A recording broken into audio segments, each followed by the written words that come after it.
السلام علیکم۔ ویڈیو کی طرف جانے سے پہلے میری آپ سے گزارش ہے کہ آپ اس چینل کو ضرور سبسکرائب کریں تاکہ ہر نئی آنے والی ویڈیو آپ تک پہنچ سکے۔ ازبکستان کے لوگ معاشی لحاظ سے غریب ہیں، کرنسی کی ویلیو بہت کم ہے، $1 کے 13,800 سم ملتے ہیں۔ آپ $100 تبدیل کرائیں تو آپ کو 13,80,000 سم مل جائیں گے۔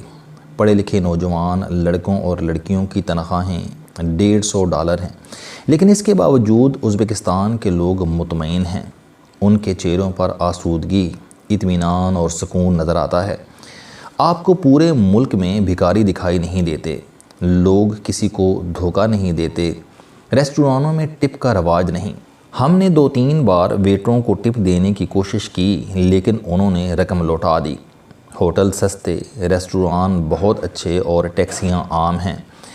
عام شہری سیاحوں کو دیکھ کر گاڑی روک لیتے ہیں اور سیاحوں کو 15-20 ہزار سم میں منزل پر پہنچا دیتے ہیں۔ عورتیں کام کرتی ہیں۔ ہم نے خانچہ فروشی سے لے کر آفس تک خواتین کو کام کرتے دیکھا۔ ازبکستان میں انگریزی جاننے والے لوگ بہت کم ہیں، لیکن اس کے باوجود کسی کو احساس کمتری نہیں۔ ہم ازبکستان میں غربت کے باوجود اطمینان دیکھ کر حیران رہ گئے۔ ریسرچ کی تو 4 وجوہات سامنے آئیں۔ پہلی وجہ لا اینڈ آرڈر تھی۔ ازبکستان میں ریاست کی گرفت بہت مضبوط ہے۔ حکومت قانون کی خلاف ورزی پر کسی کو رعایت نہیں دیتی۔ آپ نے قانون توڑا نہیں اور آپ جیل یا جلا وطنی کا شکار ہوئے نہیں۔ آپ ازبکستان میں مذہبی اختلاف اور سماجی توافت پر بات نہیں کر سکتے۔ عدالتیں مذہبی اختلاف کو ہوا دینے اور معاشرے کا امن خراب کرنے والوں کے معاملے میں ریاستی اداروں کو سپورٹ کرتی ہے۔ جج شدت پسندی پھیلانے والوں کو رعایت نہیں دیتے۔ پورا ملک اسلحے سے پاک ہے۔ پولیس کے ہاتھ میں بھی رائفل دکھائی نہیں دیتی، یہ بھی رائفل غلاف میں لپیٹ کر باہر لاتی ہے۔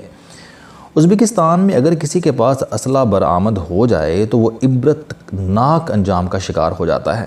ملک میں قانون سب کے لیے برابر ہے اور کوئی اس سے بالا تر نہیں، اور ملک میں ایسے مافیاز اور کارٹلز کا نام و نشان نہیں جو نظریہ ضرورت، سیاسی افہام و تفہیم اور جمہوری اتحاد کو بنیاد بنا کر قانون کی ناک موڑ لیں۔ چنانچہ لوگ بے خوف اور بے خطر ہیں۔ آپ کسی کے دروازے پر دستک دیں، وہ نہ صرف دروازہ کھولے گا بلکہ آپ کو گھر کے اندر بھی لے جائے گا، اور اس وقت خواہ گھر میں خواتین اور بچوں کے علاوہ کوئی نہ ہو۔ یہ اطمینان اور یہ بے خوفی معاشرے میں قانون اور انصاف کی بالادستی کی دلیل ہے۔ دوسری وجہ روزمرہ کی اشیاء کی فراوانی اور سستا پن ہے۔ ازبکستان فروٹ پیدا کرنے والے دنیا کے چند بڑے ممالک میں شمار ہوتا ہے۔ اس کی چیری، خربوزہ، گرما، تربوز، آڑو، خوبانی اور سیب کا کوئی جواب نہیں۔ اناج، دالیں، سبزیاں اور گوشت بھی اضافی اور سستا ہے۔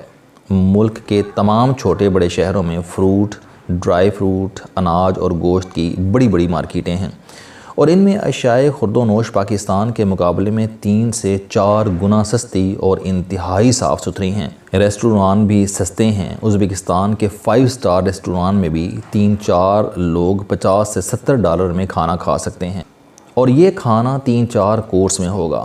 3 ازبک معاشرے میں توازن ہے۔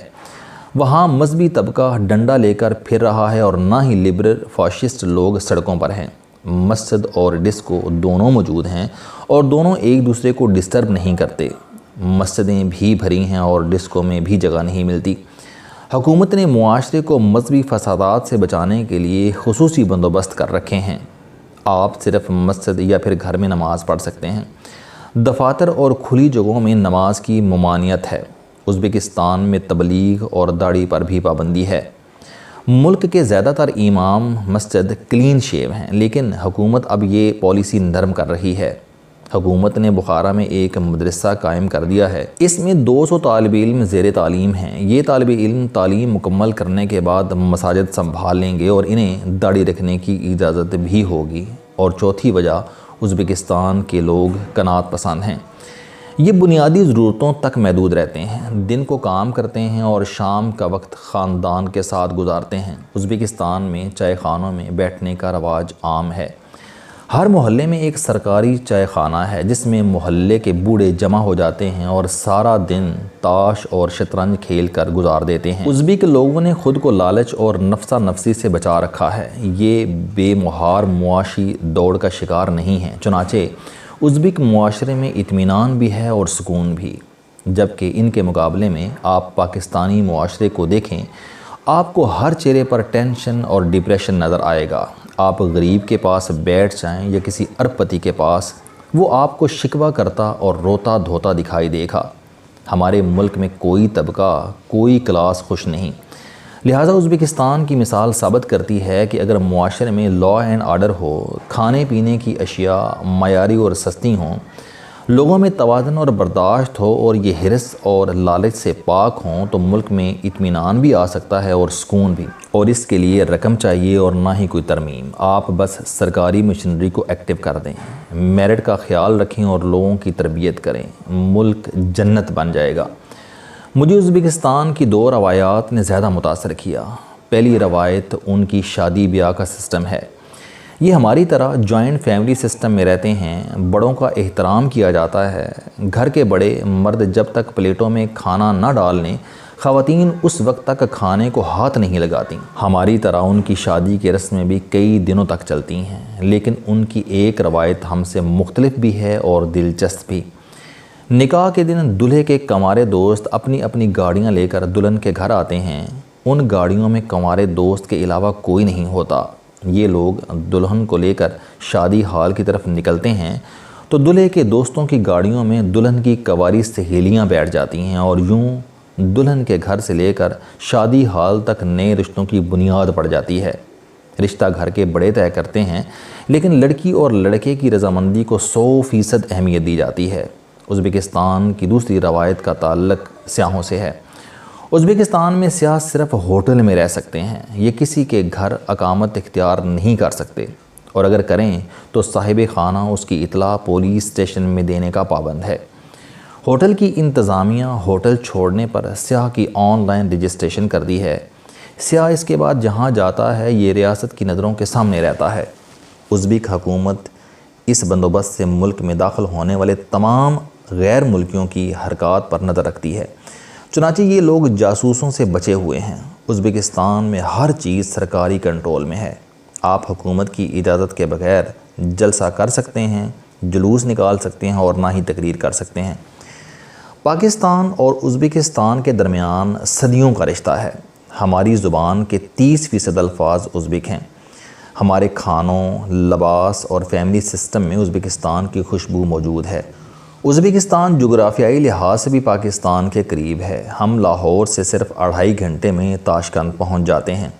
ازبکستان قدرتی وسائل سے مالا مال ہے، لیکن اس کے ساتھ ساتھ سفارتی تنہائی کا شکار بھی ہے۔ یہ روس سے خوش نہیں، تاجکستان کے ساتھ اس کے آبی اختلافات ہیں، افغانستان کے طالبان بھی اسے تنگ کرتے رہتے ہیں۔ ازبک معاشرے میں امریکہ کے خلاف نفرت پائی جاتی ہے اور بھارت بھی اس کا اعتماد کھو چکا ہے، چنانچہ ہم اس صورتحال میں ازبکستان کے دوست بن سکتے ہیں۔